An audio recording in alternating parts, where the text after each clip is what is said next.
Hello everyone. Today I am going to speak about on the topic parts of speech. So let's start.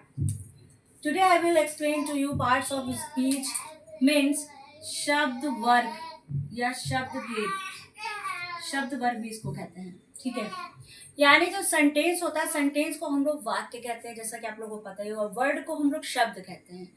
अगर हमको कोई भी sentence बनाना है तो उसके लिए हमको ये शब्द वर्ग पता होने चाहिए।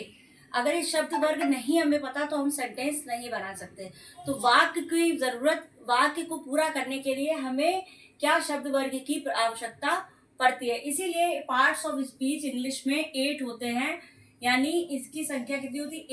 8 पार्ट्स ऑफ स्पीच होते हैं जिनके बिना सेंटेंस कंप्लीट नहीं होता है, कंप्लीट रहता है। जैसे noun, first noun, pronoun, noun संज्ञा, प्रोनाउन माने होता है सर्वनाम, एडजेक्टिव होता है विशेषण, वर्ब होता है क्रिया, एडवर्ब क्रिया विशेषण, प्रीपोजिशन माने होता है परसर्ग, जिसको हम परसर्ग बोलते हैं। जैसे कई लोगों को नहीं पता होगा प्रीपोजिशन।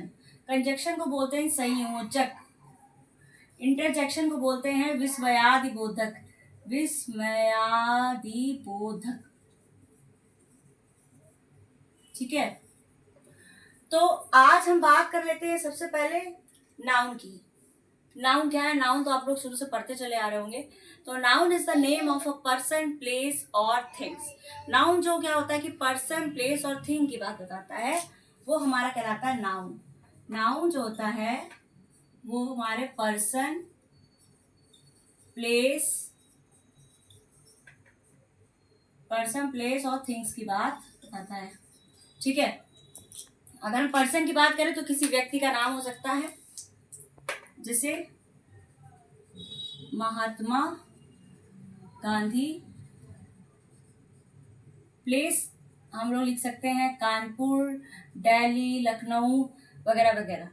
थिंग्स की बात अगर करते हैं तो थिंग्स हो जाती है जैसे कि मूर्त या अमूर्त वस्तुएं जो भी होती हैं वो सारी हमारी थिंग्स में आती हैं।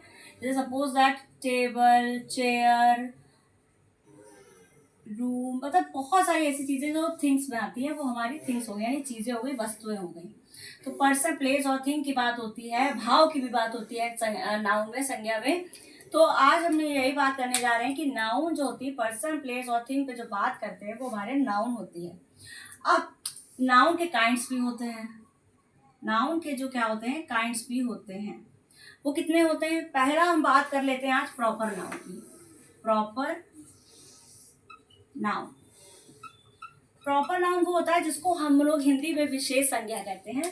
विशेष संज्ञा, विशेष संज्ञा।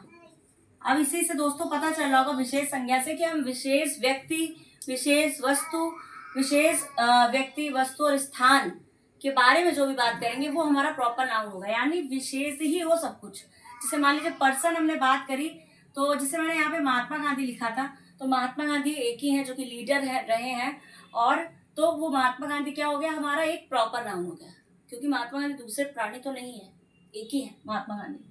और अगर हम पर्सन, प्लेस की बात करें तो प्लेस में भी क्या होता है, किसी विशेष प्लेस का नाम होता है, जैसे कानपुर है, दिल्ली है, इसमें भी वही चीज आ जाएगी।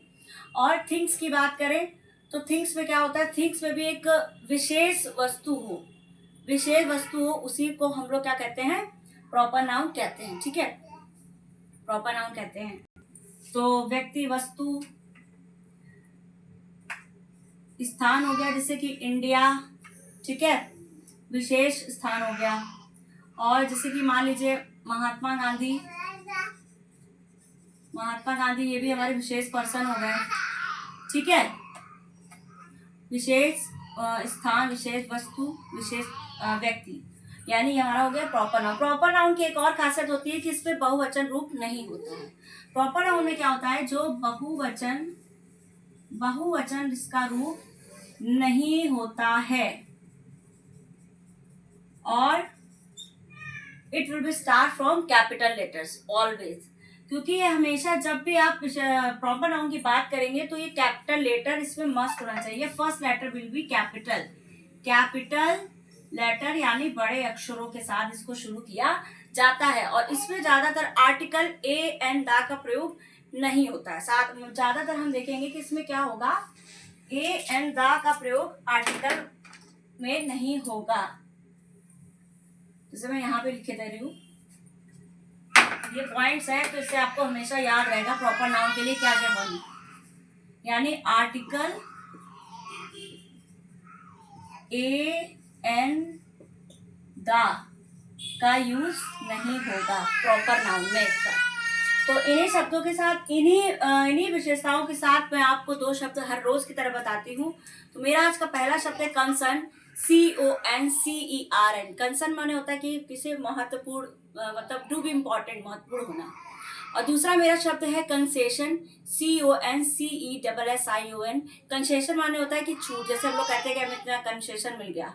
तो इन्हीं शब्दों के साथ मैं अपनी वाणी को विराम देती हूँ। नमस्ते।